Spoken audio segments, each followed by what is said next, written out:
कुमार, चलिए खबरों की शुरुआत इस वक्त की सबसे बड़ी खबर के साथ। कांग्रेस खेमे से इस वक्त की सबसे बड़ी खबर है, जहां प्रदेश नेताओं से एआईसीसी मेंबर्स की नियुक्ति की लिस्ट जारी कर दी गई है। 25 सितंबर की घटना में नोटिस पाने वाले नेताओं को जगह नहीं दी गई है। मंत्री शांति धारीवाल, मंत्री महेश जोशी को जगह नहीं मिली, तो आरटीडीसी के चेयरमैन धर्मेंद्र राठौड़ को भी सदस्य एआईसीसी का प्रदेश से नहीं बनाया गया है। प्रदेश के नेताओं की लिस्ट जारी की गई है, जिनको एआईसीसी सदस्य नियुक्त किया गया है। बड़ी खबर है इस वक्त की, 25 सितंबर की घटना के मामले में जिन नेताओं को नोटिस दिया गया था, उनके नाम इस लिस्ट में नहीं है। तो आपको बता दें कि कई नए युवा चेहरों को भी पहली बार एआईसीसी की लिस्ट में शामिल किया गया है। बड़ी जानकारी इस वक्त की, प्रदेश के नेताओं की एआईसीसी लिस्ट जारी कर दी गई है।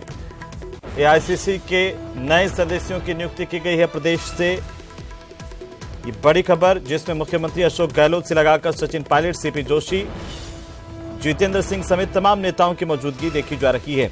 रघुवीर सिंह मीना, अभिषेक मनु सिंघवी, रामेश्वर डूडी, लालचंद कटारिया, रघु शर्मा, हरीश चौधरी, मोहन प्रकाश, पवन खेड़ा, धीरज गुर्जर, ये बड़े नाम हैं इस लिस्ट में। दो साथी नीरज डांगी से लगाकर के भजन लाल जाटव, महेंद्रजीत सिंह मालवीय, रामलाल जाट, प्रमोद जैन भाया, प्रताप सिंह खाचियावास, साले मोहम्मद, ममता भूपेश, टीकाराम जूली, अशोक चांदना, गोविंदा मेघवाल, शकुंतला रावत, राजेंद्र यादव, मुरारीलाल मीणा, तमाम नाम इस लिस्ट में शामिल हैं। इसके साथ ही आपको बता दें कि कुछ कोऑप्टेड मेंबर्स की भी नियुक्ति की गई है राजस्थान से, जिसमें विजय जांगीर है कोऑप्टेड में, सुखराम बिश्नोई है, भंवर सिंह भाटी है, मंजू देवी मेघवाल, अमीन खान, प्रीति गजेंद्र सिंह शक्तावत, प्रशांत बैरवा, जगदीश जांगीर, अमित चाचान, इंद्राज सिंह गुर्जर, संदीप सिंह चौधरी, ताराचंद भगोरा, विजेंद्र सिंह सिद्धू, नसीम अख्तर इंसाफ, पुष्पेंद्र भारद्वाज, देशराज मीणा, रुक्समणी कुमारी, मूलचंद मीणा, रफीक खान, बीडी कल्ला भी इसमें शामिल हैं। तो साथ ही साथ प्रदेश के प्रवक्ता के तौर पर काम कर रहे स्वर्णिम चतुर्वेदी को भी इसमें जगह दी गई है। दिव्या मदेना, कृष्णा पूनिया, इंदिरा मीणा, गणेश गोगरा भी इस लिस्ट में शामिल किए गए हैं। स्वर्णिम चतुर्वेदी को पहली बार एआईसीसी की समिति में लिया गया है मेंबर के तौर पर, तो वहीं आरसी चौधरी को भी शामिल किया गया है, दिनेश खोड़ानिया को भी शामिल किया गया, रेहान रियाज को शामिल किया गया है, हेम सिंह शेखावत को शामिल किया गया, अभिषेक चौधरी को भी इस लिस्ट में जगह दी गई है। लेकिन बड़ी बात है कि 25 सितंबर की घटना में नोटिस जिन नेताओं को मिला, उनके तीनों नेताओं के नाम इस लिस्ट में नहीं है, उनको दरकिनार किया गया है। चलिए अगली खबर का हम रुख करेंगे और आपको बता दें कि नागौर जिले की रियाबड़ी में बजरी के मुद्दे को लेकर चल रहा धरना आखिरकार आज समाप्त हो गया। रियाबड़ी के पूर्व प्रधान भंवरू राम ने कल जल समाधि की चेतावनी दी थी, इसके बाद प्रशासन हरकत में आया। इसके बाद रियाबड़ी एसडीएम के नेतृत्व में प्रशासन ने बातचीत शुरू की। कल और आज 2 दिनों तक चली वार्ता के बाद सभी मांगों पर आखिरकार सहमति बन गई है। रियाबड़ी क्षेत्र में ट्रैक्टर ट्रॉली से बजरी परिवहन को रॉयल्टी फ्री करने समेत सभी मांगों पर सहमति बनी है। बजरी से जुड़े मुद्दों को लेकर लूणी नदी संघर्ष समिति के तत्वावधान में यह धरना शुरू किया गया था। पिछले 5 दिवस से आमजन द्वारा बजरी को लेकर धरना दिया जा रहा था। इसमें इनकी 9 मांगे थी। इन 9 मांगों पर हमने कल और आज विस्तार से लंबे समय तक वार्ता की और वार्ता में लगभग सभी मांगे इनकी तय हो गई है और आज धरना खत्म करा दिया गया है। उधर कोटा के नानता इलाके में 2 पक्षों में हुए खूनी संघर्ष के चलते 3 परिवारों में शादी की रस्में अटक गईं। दूल्हे चंद्र प्रकाश और उनके पिता की गिरफ्तारी के बाद 3 परिवारों में शादी की खुशियों पर ब्रेक लग गया। अब सजी धजी और मेहंदी लगी 2 दुल्हन बहनें गायत्री और सुधा अधिकारियों के पास पहुंचकर न्याय की गुहार लगा रही हैं। दुल्हन और उनके परिजनों ने इस मामले में पुलिस पर पक्षपात और एकतरफा कार्रवाई के भी आरोप लगाए हैं। एसपी कार्यालय में इसे लेकर शिकायत दर्ज करवाई गई। 3 परिवारों में टेंट लगाने की बात पर अचानक एक दूल्हे के परिवार और उनके पड़ोसियों के बीच में खूनी संघर्ष हो गया। इस मामले में दूसरे पक्ष के एक युवक को गंभीर चोट लगी, तो पुलिस ने कार्रवाई करते हुए दूल्हे उनके पिता को गंभीर धाराओं में गिरफ्तार कर जेल भेज दिया। हमारे यहाँ लगन चल रहा था और हमारे को पता नहीं था कि ससुराल पक्ष से हमारे फोन आया कि यहाँ पे लड़ाई वगैरह कुछ हो चुका है, तो उस हिसाब से हमारा शादी में रुकावट चल रही है। अब भेजा बड़ा कोई मारपीट हुई, लेडीजों के साथ इतनी बड़ी बात हुई है, मारा है पीटा है, लेकिन फिर भी इन लोगों की कोई सुनवाई नहीं हुई है। और उस तरफ से उल्टे धाराएं लगाई गई है। तो चलिए अब बात करेंगे सन सिटी को मिली बड़ी सौगात की। मुख्यमंत्री अशोक गहलोत ने आज जोधपुर के उम्मेद स्टेडियम में 1800 करोड़ रुपए की राजीव गांधी लिफ्ट नहर तृतीय चरण परियोजना का शिलान्यास किया। इस योजना से जोधपुर, बाड़मेर और पाली जिलों को पेयजल मिलेगा। मुख्यमंत्री ने अपने जोधपुर दौरे के दूसरे दिन उम्मेद स्टेडियम में जनसभा को संबोधित करते हुए कार्यकर्ताओं में जान भी फूंकी। इस मौके पर सभी विधायकों ने अपने अपने विधानसभा क्षेत्र में हुए विकास कार्यों का जिक्र किया और इसके लिए मुख्यमंत्री का आभार भी प्रकट किया। बड़ी संख्या में लोग सीएम अशोक गहलोत को सुनने के लिए उमड़े थे। मुख्यमंत्री अशोक गहलोत ने रिमोट से बटन दबाकर राजीव गांधी लिफ्ट कैनाल के तृतीय चरण का शिलान्यास किया है। इसके बाद मुख्यमंत्री ने विभिन्न विकास कार्यों का लोकार्पण और शिलान्यास किया। 10-15 लगे होंगे। 200 से अधिक किलोमीटर नहर का आना, 100 से अधिक मीटर का लिफ्ट करना, 6 जगह पंपिंग स्टेशन और 30 प्रकार के पानी। शेड्यूल देखिए आप, थोड़े समय में बना था पीएचडी मंत्री बात, जिसकी 89 का था। तब इसका काम किस रूप में प्रधानमंत्री कार्यालय से मॉनिटरिंग करवाया मैंने। वहीं मुख्यमंत्री अशोक गहलोत ने एक बार फिर से ईआरसीपी को लेकर के केंद्र सरकार पर जोरदार निशाना साधा। सीएम अशोक गहलोत ने कहा कि इस मुद्दे पर केंद्र जनता को गुमराह कर रहा है और बीजेपी बदले की भावना से काम करती है। साथ ही उन्होंने कहा कि जनता ने भी बराबर साथ दिया और जोधपुर वासियों का आशीर्वाद मिला। और प्रधानमंत्री खुद अभी आए भरोसा करता, वो प्रदेश वाले गुमराह कर रहे हैं, नहीं बात समझा रहे। अरे आपकी योजना किसी बनाई, अब नहीं बनाई थी। हमारे पहले सरकार की वसूली वाली थी, उन जगह की बनी हुई है, उनको चुनाव आने तक आपने घोषणा कर दी थी आज की परियोजना बनाएंगे और आप अब क्यों उसको नाम नुकुर कर रहे हैं। फिर भी हमने 9,500 करोड़ रखा पिछली बार, और उसको बढ़ा दिया 3,500 करोड़ रखा है। फिर उस योजना को पूरा करके रहेंगे, ये हमने संकल्प किया। सबने मिलकर मेरा चयन किया, सबने मेरे सहयोग दिया और मैं काम किया। उस वक्त में आज दिन में मैं देखता हूं आप मुझे बार बार कामयाब करते हो, एक बार में छोड़ करके, और लगातार मुझे आप तीसरी बार मुख्यमंत्री बनना मायने रखते हैं।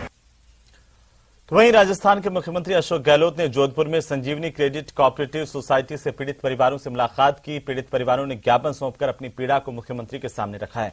मुख्यमंत्री ने भी इस मामले में संज्ञान लेते हुए कहा कि लाखों नहीं करोड़ों रुपए का मामला है। उन्होंने कहा कि अगर बार बार लोग गजेंद्र सिंह शेखावत का नाम ले रहे हैं तो शेखावत को इस मामले में आगे आकर स्थिति स्पष्ट करनी चाहिए। मैं भी उनसे अपील करता हूं कि इस मामले में आगे आकर लोगों को सच बताएं। इसके अलावा उन्होंने शेखावत को हाल ही में मिली जेड प्लस सिक्योरिटी पर भी तंज कसा है। ये जो है, ये सोसाइटियां केंद्र से भी संचालित होती है। मैं चाहूंगा कि उनको खुद को अपनी स्थिति स्पष्ट करनी चाहिए, उनके खुद के हित के अंदर है कि वो क्यों इतने लोग पैसे डूब गए। अभी आपने सुना कोई 2 करोड़ की बात कर रहा है, कोई 2.5 करोड़ की बात कर रहा है, 80 लाख की बात कर रहा है। आप सुन नहीं सकते इनकी बातों को। महिला रोने लग गई वहां पर, किस प्रकार धोखा दिया गया, किस प्रकार उनका खुद का नाम आ रहा है इन सब कामों के अंदर। उनको स्थिति स्पष्ट करनी चाहिए, मेरा मानना है। अभी उन्होंने जेड सिक्योरिटी ले ली है, क्योंकि मैं बोला वहां असेंबली के अंदर कि ये खुद अभियुक्त थे। मुझे बताया गया कि कई अभियुक्त है इसके अंदर, कई लोग पकड़े भी गए हैं और उसमें ये भी अभियुक्त थे उनके रूप में। तो मैंने कहा अगर वो अभियुक्त है तो ये बहुत गंभीर बात है। अब मैंने सुना उन्होंने जेड सिक्योरिटी ली है केंद्र से, क्या जरूरत पड़ेगी उनको। तो वहीं जी क्लब पर फायरिंग मामले को लेकर गिरफ्तार किए गए कुख्यात गैंगस्टर लॉरेंस बिश्नोई ने पुलिस जांच के खिलाफ अब हाईकोर्ट ने प्रार्थना पत्र दाखिल किया है। इसमें लॉरेंस बिश्नोई ने जी क्लब पर फायरिंग मामले में अपने आप को पूरी तरह से निर्दोष करार दिया। लॉरेंस ने कहा कि इससे उसका कोई लेना देना नहीं, क्योंकि वो सिद्धू मूसेवाला हत्याकांड के बाद से 1.5 साल से अधिक समय से लगातार हरियाणा पुलिस की कस्टडी में है। यही नहीं, साल 2014 से अलग अलग मामलों में लगातार पुलिस कस्टडी में चल रहा है। दूसरी बात, यहाँ पुलिस ने उसको अरेस्ट कर लिया और अब उसको अपराध से लिंक करने के लिए कोई एविडेंसेस इसी से ही तलाश रहे हैं। इस संदर्भ में हमने माननीय न्यायालय के समक्ष प्रार्थना पत्र प्रस्तुत कर दिया है, जिसमें हमने स्पष्ट रूप से सभी तथ्यों का उल्लेख किया है और न्यायालय से गुहार की है, प्रार्थना की है कि आप ये जो तथ्य हैं इनके संदर्भ में इन्वेस्टिगेटिंग एजेंसी से सीसीटीवी फुटेज और रिकॉर्ड मंगवाए जाएं, जिससे कि दूध का दूध और पानी का पानी हो सके। तो वहीं सीकर जिले के धोद थाना इलाके में चलती गाड़ी में नाबालिग से गैंगरेप के मामले को लेकर पुलिस ने 2 शातिर बदमाशों को गिरफ्तार किया है। आरोपी मुकेश उर्फ टीमा और आरोपी मान सिंह उर्फ मान्य को पुलिस ने दिल्ली और सूरत से गिरफ्तार किया है। पुलिस अधीक्षक करण शर्मा ने बताया कि 9 फरवरी को इलाके के माजीपुरा गांव में नाबालिग के साथ चलती गाड़ी में इन दरिंदों ने दुष्कर्म किया था। इस मामले में एक आरोपी पहले पकड़ा गया था। अब 2 बदमाशों को पुलिस की तरफ से गिरफ्तार किया गया है। वो नहीं जानती थी, उसको एक अपनी गाड़ी में ले गए और वहीं उसके साथ सामूहिक रूप से बलात्कार किया, जिसकी सूचना पुलिस को मिली थी। तत्परता से मुकदमा दर्ज किया। मुकदमा दर्ज करके जब उससे पूछा गया तो वो उनको नहीं जानती थी। इस पर सीओ साहब ग्रामीण और 2 हमारे SHO हैं, उन्होंने काफ़ी आसूचना एकत्रित की और टेक्निकली और मैन टू मैन आसूचना एकत्रित करके वहाँ जितने भी लोग शादी में आए हुए थे उनके बारे में पता किया। उसके बाद कितनी गाड़ियाँ और आई हुई थी और कौन किसके साथ आया था, तो पता चला कि जयपुर से कुछ लड़के आए थे जो साथी थे, जिनको नामजद किया गया, जिनमें एक करण साथी था और एक मुकेश उर्फ टिम्मा था और एक मान्या उर्फ मानसिंह था। राजधानी जयपुर के पृथ्वीराज नगर में मकान के पट्टे और मूलभूत सुविधाएं नहीं मिलने से परेशान होकर स्थानीय जनता ने आंदोलन का बिगुल बुझा दिया है। सैकड़ों की तादाद में लोगों ने सेसी रोड स्थित श्याम एन्क्लेव कॉलोनी में यूडीएच मंत्री और प्रमुख शासन सचिव को सद्बुद्धि देने को लेकर यज्ञ किया और प्रदर्शन किया। हाई टेंशन मुद्दे को लेकर के हम श्याम एन्क्लेव में मौजूद है। यहाँ पर सद्बुद्धि यज्ञ आयोजित किया गया, जिसके अंदर यूडीएच मंत्री एवं यूडीएच सचिव को सद्बुद्धि दे भगवान, इसको लेकर के यज्ञ किया गया। कई सैकड़ों लोगों ने मौजूद होकर के उसमें आहुति दी। तो चलिए आगे बढ़ेंगे। भरतपुर जिले के गोपालगढ़ थाना इलाके से 2 लोगों के अपहरण के बाद जलाकर हत्या करने के मामले को लेकर गोपालगढ़ थानाधिकारी राम नरेश मीणा का एक वीडियो सोशल मीडिया पर वायरल हुआ है। इसमें थानाधिकारी कह रहे हैं कि मामले में गिरफ्तार किए गए आरोपी रिंकू से पूछताछ की जा रही है। वहीं मोनू मानेसर का अब तक कहीं कोई लोकेशन नहीं आ रहा है। इस घटनाक्रम में मोनू राणा, अनिल मुरथल और विकास आर्य इसके अंदर मैन है, क्योंकि जींद की टीम अलग है और फिरोजपुर की टीम अलग है। ये दोनों टीम अलग अलग है। ये लड़का मोनू मानेसर की टीम का है जिसे गिरफ्तार किया गया है। इस वीडियो के मुताबिक जिसमें यह भी कहा गया कि जिसने इसके मोबाइल पर मैसेज किया वह कोई अलग से आदमी है। उसने उसी गाड़ी का नंबर भेजा जिस बोलेरो गाड़ी में जलाया गया और इसके नंबर पर मैसेज भेजा। रिंकू सैनी के नंबर पर मैसेज आया। ये सब बातें वीडियो में सुनी जा सकती है। न्यूज 18 राजस्थान इस वायरल वीडियो की पुष्टि कतई नहीं करता है।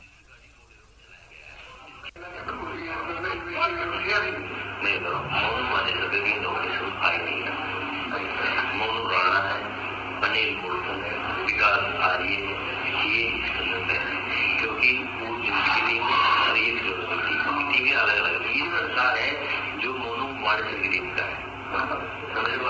तो इसकी गलती ये है क्योंकि टीम ने गलत उठा लिया था, लेकिन इसकी लोकेशन अब ये आया भी इसकी लोकेशन जो आया है।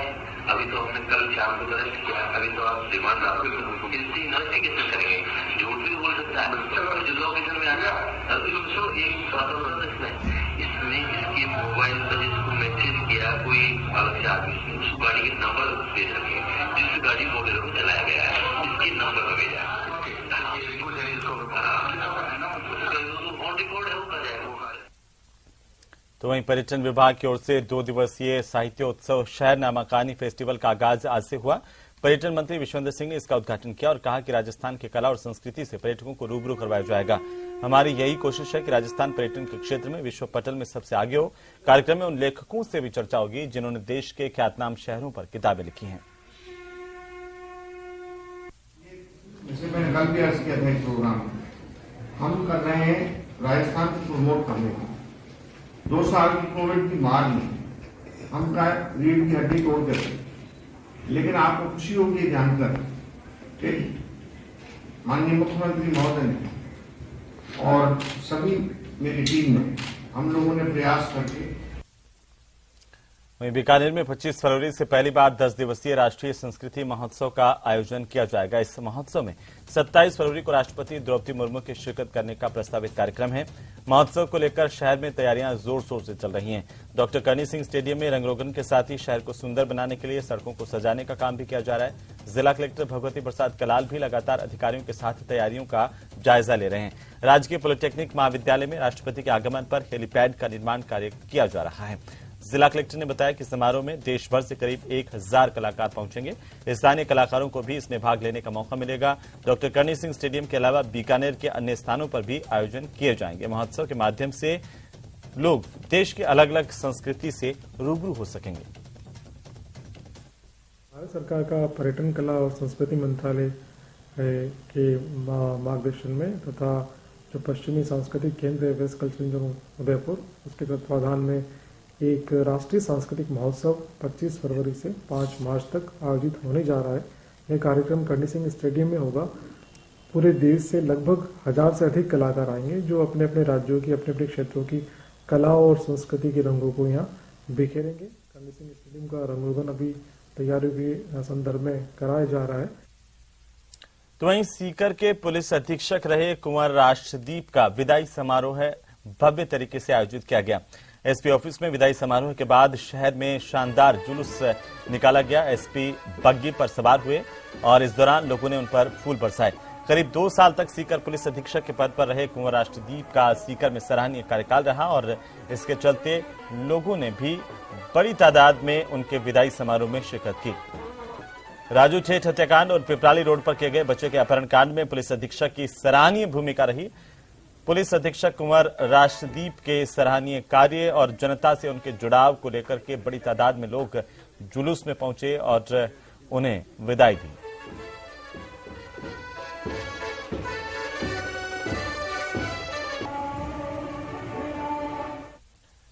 तो वहीं राजस्थान की लोक परंपराओं और प्रथाओं में फागुन मास के अल्हड़ लोकगीत और चंग की थाप रंग जमाने लगे हैं। कैसे, देखिए हमारी खास रिपोर्ट। फाल्गुन का महीना हो और शेखावाटी में चंग की थाप नहीं सुनाई दे, ऐसा कैसे हो सकता है। जिस तरह शेखावाटी में फाल्गुन की मस्ती और उमंग की बयार देखने को मिलती है, वैसी कहीं और शायद ही देखने को मिले। फाल्गुन शुरू होते ही यहाँ गांव के गली मोहल्लों में चंग की थाप और बांसुरी की मीठी धुन सुनाई मिलती है। शिवरात्रि के बाद तो चारों तरफ केवल बांसुरी और चंग ही बजते हुए दिखाई देते हैं। किसी की गाड़ी हो या फिर मोबाइल, सब जगह यही धुन बजती हुई सुनाई देती है। ग्रामीण क्षेत्र हो या शहरी, फाल्गुन के महीने में अंधेरा होने के बाद चंग की थाप पर धमाल शुरू हो जाता है और देर रात तक चलते हैं लोग मस्ती की महफिल सजाते हैं।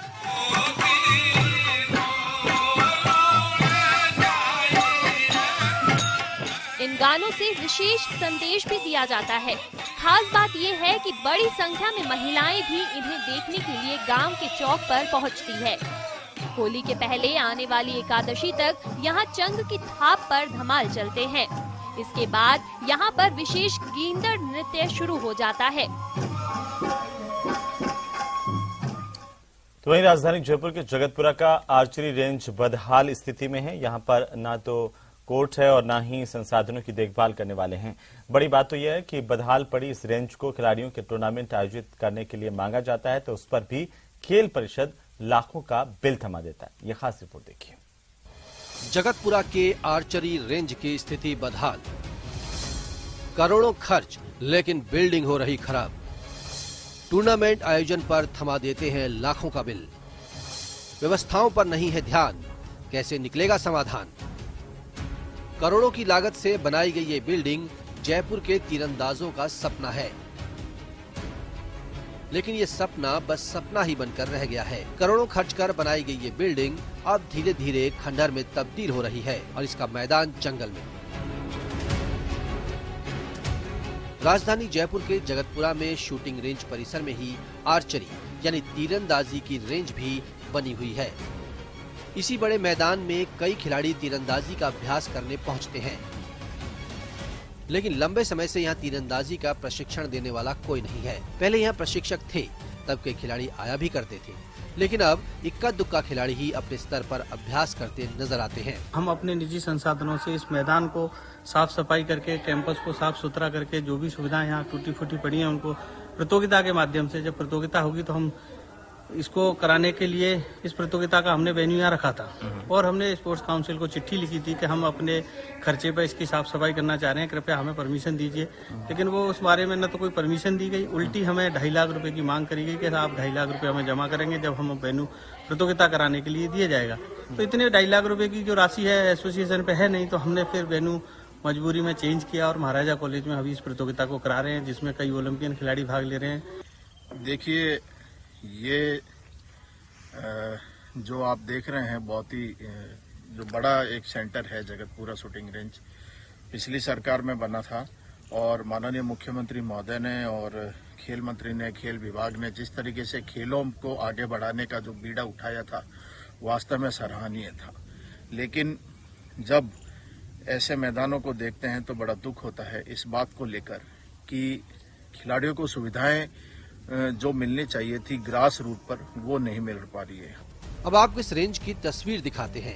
रेंज के ठीक सामने खुले मैदान पर बियर की खाली बोतलों की भरमार नजर आ जाएगी। यहाँ अब सिर्फ अराजक तत्वों का डेरा जमता है। रेंज के भीतर कई कमरे बने हैं, लेकिन सभी अब भूतिया कमरों जैसे लगते हैं। तीरंदाजी का परिसर कचरा और कूड़ेदान जैसा हो चुका है। बरसों से धूल मिट्टी में दबे कमरे और टूटे फूटे टॉयलेट्स की मरम्मत पर कोई ध्यान नहीं दिया गया है। यहाँ फायर एक्सटिंग्विशर यानी अग्निशमन यंत्र भी लगे हैं, लेकिन इन्हें रिफिल किए बरसों बीत चुके हैं। वही सिक्योरिटी गार्ड का तो कोई सवाल ही नहीं है। बिल्कुल, ये बहुत ही शर्मनाक की बात है कि एक इतना बड़ा आयोजन नेशनल लेवल का, जो भी महिलाओं के लिए जो अपनी सरकार, भारत सरकार हो चाहे राज्य सरकार हो, खिलाड़ियों को, महिलाओं को आगे बढ़ाने के लिए भरपूर प्रयास कर रही है। तो जो इतना बड़ा आयोजन हमारी शूटिंग रेंज जगतपुरा के अंदर होने जा रहा था, उसकी जो भी मेंटेनेंस फीस थी वो ले ली जाती, लेकिन 2.5 लाख रुपए बहुत ज्यादा होती है। और बल्कि इस ग्राउंड के अंदर स्थिति इतनी खराब है, जो खिलाड़ियों को जो फैसिलिटी मिलनी चाहिए वो नहीं मिल रही। ऐसी नीति बननी चाहिए कि राजस्थान में कोई भी नेशनल स्पोर्ट्स एक्टिविटी हो तो उसके लिए इंफ्रास्ट्रक्चर निःशुल्क क्रीड़ा परिषद उपलब्ध कराए। राज्य सरकार को चाहिए कि जब खेल भावनाओं को आगे बढ़ाने के लिए या खेलों को आगे बढ़ाने की कोशिश और कवायद जब की जा रही है तो ऐसे विषयों पर जरूर ध्यान दिया जाए, जो कि इस तरह के इंफ्रास्ट्रक्चर जो तैयार किए गए हैं उनका सदुपयोग हो सके। जयपुर से न्यूज 18 राजस्थान के लिए महेश दाधीच की रिपोर्ट। तो चलिए इसी के साथ इस बुलेटिन फिलहाल नहीं, आप देखते रहिए न्यूज 18 राजस्थान।